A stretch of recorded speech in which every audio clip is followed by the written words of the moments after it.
And there's no words to describe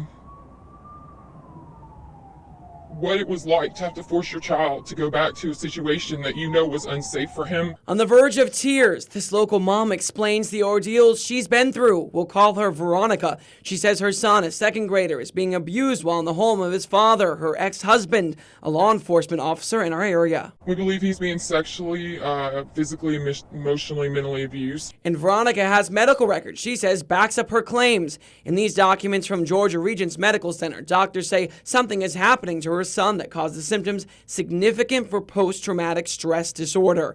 Doctors also found evidence of trauma that Veronica believes to be evidence of sexual abuse. Veronica says those problems follow her son to school, where she says he creates disturbing drawings. He is very violent with other children, as reported by his school.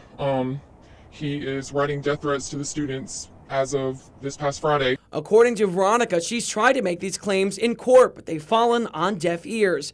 A secretary for the Honorable Daniel Craig, the judge in her proceedings, says he won't comment on specific cases. And now Veronica is making a plea for any help she can get. Why, in my son's case, that something is going to come down to something happening to one of these children when it could have been prevented this whole time. Family advocacy groups say Veronica's case is just the tip of the iceberg when it comes to problems with family court. Reform's absolutely needed. We're working at the Capitol to educate legislators and to look at statutes and understand how we can help the courts ensure that evidence makes it onto the record. Deb Beecham, the executive director of Atlanta-based My Advocate Center, says she is fighting for the rights of all parents. Beecham says Veronica's case is like a lot of others she has followed across the state, and now changes are needed. To see that this child is restored to the parent seeking to protect him.